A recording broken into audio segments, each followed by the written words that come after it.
Well, thank you for meeting me today. You're very welcome, BJ.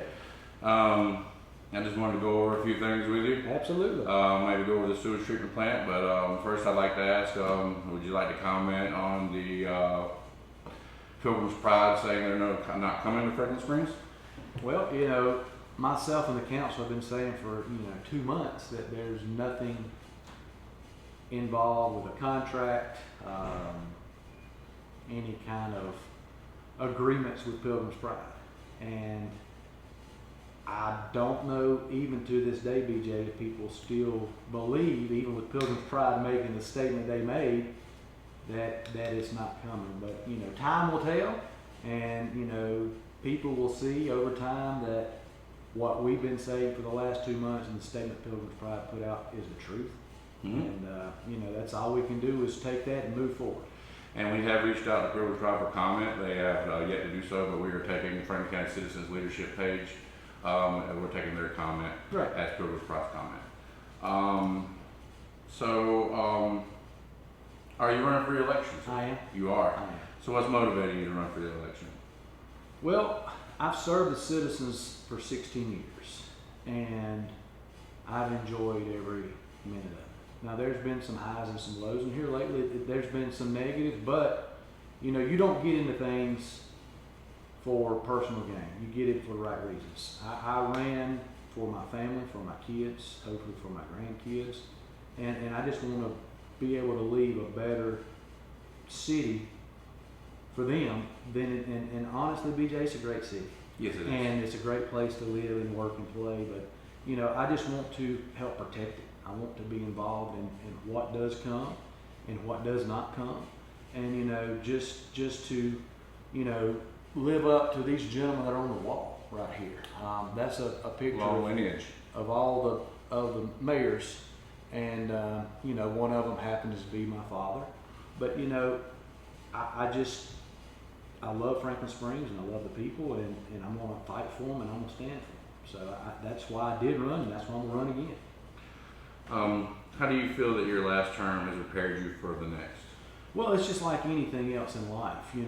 If you get to the point where you think you know it all, you have problems. So, I've been there, sir. That's right. So I have constantly learned valuable lessons, and the last 4 years have basically prepared myself in the city to prepare for the next 50 years, because change is coming, and we need to be out in front, especially on the water, sewer, infrastructure side, because what we want to do is be able to provide those services, but we also want to be very aware of the environmental impacts of those. So we want to be a good neighbor, but we also want to be a good steward of the environment.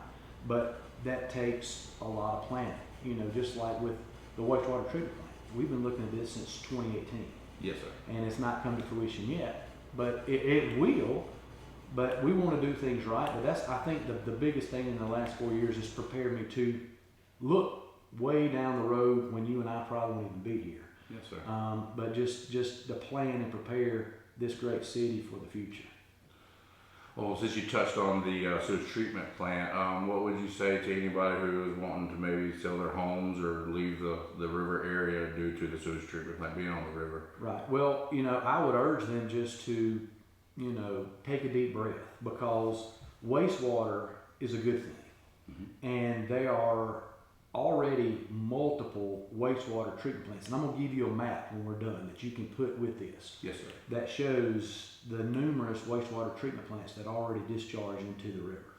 And, from the top of the state of Georgia to little old Franklin Springs, I don't know of anyone yet that has sold their homes due to a wastewater treatment plant. I do not either. Currently, ours is right here on this map, and I know the viewers can't see this, but and you'll give us a copy of this?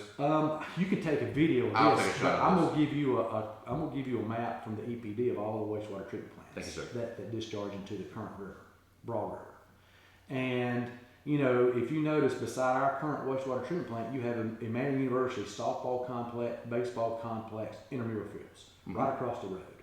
And so, if a wastewater treatment plant is run correctly and is done correctly, no one knows it's there. And that's our intention, is to have a state-of-the-art wastewater treatment facility that will benefit Franklin Springs, our neighbors, our community for the next 50 years. That's why the size is. That is correct. Okay. That is correct. What do you consider your biggest accomplishments during your current term? Well, I would say that the biggest things we have accomplished as a city is we have been able to provide in the last 4 years upgrades in salaries, upgrades in equipment. We've been able to provide insurance. We've been able to provide a lot of things for our employees that they've not had in the past. And what we've been able to do, BJ, and you know, the people realize we've done it by cutting taxes. Yes. We've been cutting property taxes for the last, I think, 3 straight years now. We've been rolling back the millage, cutting taxes. So our citizens have not been paying more in taxes every year because of the digest increase. They've actually paying less to the city. Well, I'm actually in Franklin County, so my taxes That's actually right. went up. Right. And I understand that as well. But yeah, so that's probably the biggest accomplishment for us as a city is we've been able to cut the property taxes, which takes the burden off the property owner, the taxpayer, but still build a strong group of employees and offer them great benefits because we have the best employees in the world and we want to take care of them. Yes, sir. What lessons have you learned from challenges you faced in this office? Well, you know, the biggest lessons I think I have learned, and I can honestly talk probably within the last 2 months, is that you can't take anything personal, BJ. I think I've learned that along the way as well. You can't take anything personal. And, you know, I was elected to do a job. I work for the people of Franklin Springs. They are my employer. I am an employee of them. Yes, sir. And so it's very refreshing to hear an elected official say that. That's right. So I understand, you know, at any given time as an employee, I mean, Georgia's an at-will state. And, you know, all joking aside, that, you know, they can make a decision every 4 years to hire a new employee, which is the mayor. So, you know, I have learned that, you know, you can't take things personal and you can't make decisions out of haste. You know, a lot of times you want to get upset about little things, or you want to try to make more out of something than there really is there. So I've learned to basically, over the last few years, you know, take a deep breath, step back, and just don't take anything personal. I've actually learned that here recently. Right. Is there anything that you would do differently in your next term? I don't think so. I think, you know, if I had to do anything different, I would continue to ask questions to people that are a lot smarter than me, as far as whether it's on the engineering side or attorney side or GMA side or things that represent bigger aspects of city government than what we currently have. Because I can assure you this, I learned a long time ago, I don't know a lot. I know I know a little about a lot of things, but not a lot about a few things. So I guess my thing is, what I want to work on is to continue to be open, to continue to listen, and you know, make the best decisions for the city and its citizens. Sounds great. So what are the main themes or priorities for your reelection campaign? Well, I guess the main things are just, you know, my track record speaks for itself. We've continued to have a great city. The people, I think, feel protected. The people feel appreciated. You know, they know that they can see where their hard-earned money goes. We don't just spend money like a lot of governments do, or we don't just think, you know, governments, unfortunately, BJ, can print money, or they can continue to get money, and they get money by putting more taxes on the people. Yes, sir. And so I think that, you know, my re-election campaign will basically be, you know, my 16 years speaks for itself, and if re-elected, I will continue to fight every day for our citizens and put their best interests first. Okay. How will you respond to any critics or opposition during your campaign? I'm not. You're not? I'm not. You know, my thing is, I like that. If someone chooses to run against me, BJ, I look at it, they're not running against Lee Moore. They're running for the same seat Lee Moore's running for. So we're running for the seat of mayor. Yes, sir. So it's going to be an open deal, and there's not going to be anything negatively said about that person, because they have that right to run for that seat just like I have that right, and I respect that. Understood. How has your relationship with the community evolved since you first took office? Did I ask that right? How has your relationship with the community evolved since you first took office? I would say that it has gotten better because, you know, I think as time goes on, parts of the community change. So over the last few years, I have gotten more involved with our businesses here, with Fox Factory, our industry, with Life Springs and Maine University. So I've become more involved in all the aspects of the city, not just with the government aspect. So I say that has been a tremendous asset in the last few years. In what ways do you think the town has changed under your leadership? I think that it has continued to keep the small town feel. You know, a lot of people have made the comment about Franklin Springs referring it to Mayberry. Well, I completely agree with that. I completely agree. You I know, love it. I've actually made those comments before in past meetings. It is a very great, safe place to live, and you know, I would say that the biggest thing that myself and this current council would like to see is a little bit of growth on the commercial or industrial side, just a little bit. Just a little bit. Because that can completely help offset all taxes. For Yes, I like that. And it can bring some jobs. It could work with Emmanuel. It could work with Fox Factory. But you know, I see that that's the only change in my opinion in the next 15, 20 years. Just a little bit of growth. And you know, we've had a few houses being built, which is great. But we got to we got to be careful with how we can control the growth. And we've done a great job of buying parcels and zoning them appropriately so we can control the growth and not let the growth control us. You know, I'm not wrong in this, and I know this is not on the question list, but is Franklin Springs not one that has some of the lowest crime in any city in the state? Is it not? It's very safe, very safe place to live. And I know we went over this a little bit with the water treatment plant, but how will the new plant improve water quality or reduce environmental impact? It will improve tremendously because it will be a state-of-the-art plant. And the best way I can describe it is if you just think about emissions from vehicles. Yes, you think from a 1970s diesel truck, the emissions that are put off from that. Mm-hmm. Now you think to a 2025 diesel truck, where those emissions are greatly reduced. Our current facility was built in the 70s, and it's a lagoon type system, and it has issues. It has a curtain that is concrete. Well, over time, you know what happens with concrete. And over time, things just fail, just like our bodies.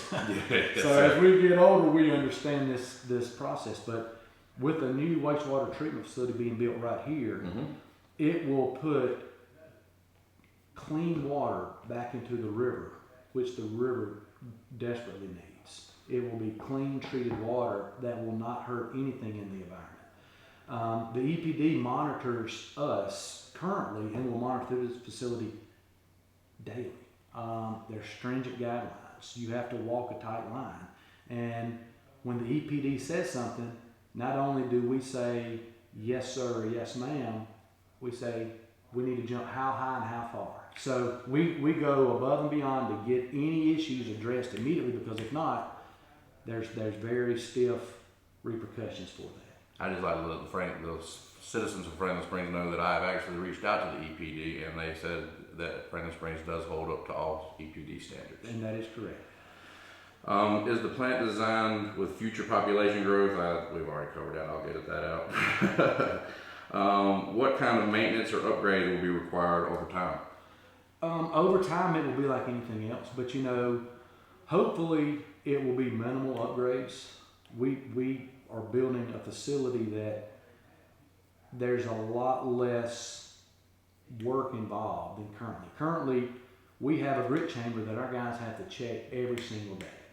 And you know, that's 365 days out of the year. Someone has to come in and check that, because if that gets clogged up, then things happen to where it starts backing back up. That is correct. So this new facility not only have an automated grit chamber, but it will actually take it and dry it and put it into a dumpster so it can be taken to the landfill. So it will be a much more efficient plant, but I'm sure there will be issues, but it will be built it's just like technology.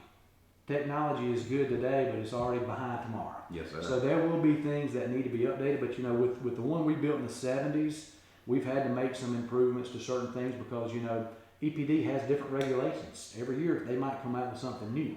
So you have to make those adjustments when they come. So I don't know, but we plan to build the plant with the least amount of things like that possible. How will this new plant benefit residents and businesses in the community? It will benefit them significantly because it will give them the opportunity to continue to have sewer, which is a must. Yes. It will also benefit others in the area that if they wanted to have wastewater, there's enough capacity there. So let's just say, currently the county has an intergovernmental agreement with Franklin Springs, and I know a lot of people. Well, some people are not happy with it, but it is a good thing because it gives Franklin County, the city of Carnesville, because they're both the same when it comes to sewer, tremendous growth opportunity. There's an industrial park in Carnesville that's basically empty, but if there's sewer capacity, hopefully that could fill it up with jobs. Yes, sir. So we with have more population that we're growing. That is correct. Well, you got all those homes coming to Carnesville. Mm-hmm. They all poop and pee, BJ. Yes, sir. They do. And it's got to go somewhere. So that will be a benefit as well. So it's planning for the future, and it's giving the opportunity for Franklin Springs and our community in Franklin County to be able to handle that and control that future. So it's a tremendous plus. What steps are being taken to minimize disruptions during the construction, noise, traffic, etc.? That is a good question. I've actually even reached out to our engineers in the last few days about certain items like that. And, I even asked them about lighting, how much lighting will it affect neighbors or how much lighting, and, the steps that they're taking to me looks like they're trying to take in all aspects of it. So, it's going right here. Mm-hmm. And what we're doing, BJ, is we're actually going to develop, this is about 70 acres. And, the river runs this whole border right here. Actually, you got the North Fork and the Middle Fork. So it won't actually be bordering the river? No, it's going to be here. Okay. Because what we're going to do, BJ, is we're going to take this down here, and we're going to, in the construction stage here, and I can get you the plans for that too, because you can share that with the viewers soon. We're going to make a recreation area. And it will be open to the public. And it will not cost anyone to come down here anytime to fish, to swim, to kayak, to canoe, to tube. They can put in here as an access point to the river and use it free of charge. So not only are you saying this will not affect the environment, you're saying that it's possible to put a park there. We're going to put a park there. That is correct. I like that. I like that. How is this project being funded, and what is the total estimated cost? The project's going to be funded through USDA loans and bonds, and we're looking at roughly 26 to 28, maybe 30 million. It just depends on the day and time you actually bid it out, because the cost of everything constantly changes. So we've been given 26 to 28, maybe 30 million, but it will be paid for by those bonds, and our current customers will not see an increase in their wastewater bills. Or an increase in taxes? That is correct. That's awesome. Will this project impact, well, I just covered that. We're being efficient here, BJ. Yes, sir, we are. Yes, sir, we are. You just covered that, federal, state grants, you just covered that. Thank you for covering that for me. What is the current timeline for construction, and are there any known delays at this time? There are no known delays. Construction will begin in the next 12 to 16 months, is what I was told. Okay. Who was selected to design and build the facility, and what was the selection process like? Our current engineer is John Phillips. Okay. And John Phillips met with multiple different engineering firms, which are much bigger, have tackled the task, built these facilities before. And he came back with a recommendation of Turnip Seed. It was based on their knowledge, the building of the plant that we need, and on the price. So we allowed him to kind of take that role because he's an engineer, BJ. I'm not an engineer. Exactly, I'm not either. So, you know, we let him do his job and talk to these different engineering firms and get prices and that's who he came with. And if he recommended it, I'm good with it, and that's what we went with. Thank you. I really do appreciate your time I today. appreciate you coming. I hope that this. I wish I had more questions for you, to be honest with you. I mean, here's the thing, you know, since this is going so well, why don't we make this a monthly or quarterly thing where you can come in and just come in and ask questions, and we can let people know, our citizens know, things that are going on that they might not have caught from a meeting or from the paper. So, you know, my thing is, I think moving forward, I think we can have more stuff from the city coming to you and just sharing stuff with you. And that's what we hope. And we want to bring news to the city, but we want to be trusted. We here at Lions Den News, here at the Lions Den News, we want to be fair and balanced. And if we get the story wrong, like I told you before the cameras were rolling, if we get the story wrong, you contact us and we will correct it as long as there's proof there to substantiate it. Now, my thing is, you know, we want to be transparent. We want the people to know exactly what they have, because like I told you earlier, the council works for the citizens of Franklin Springs. Yeah. And like I said, our mission here is to bring light, shed light, because I think there's a lot of people out there that honestly don't know how the government really works, local government works. Me, I was one of those people, and I'm still learning. That's right. So that's what kind of started this passion project of mine. But we graciously accept to come in quarterly and monthly. You just, whatever's best for you, you just reach back out to me. But you know, I just feel like throughout anything in life, if we work together, we can get a lot more accomplished than you know, people butting heads or working against each other. And we want to reach the people, because there's a lot of people out there that don't read the Franklin County Citizen, and I'm not taking shots at them. They do a wonderful job. But there's a lot of people who want video content. right. We're in a day and time where this kind of thing is what people like, and that's what they thrive for. And you know, I greatly appreciate you taking on this, and I appreciate you reaching out and giving me an opportunity to answer some questions. Thank you, sir. Thank you for your time. You have a great day. Thank you, BJ.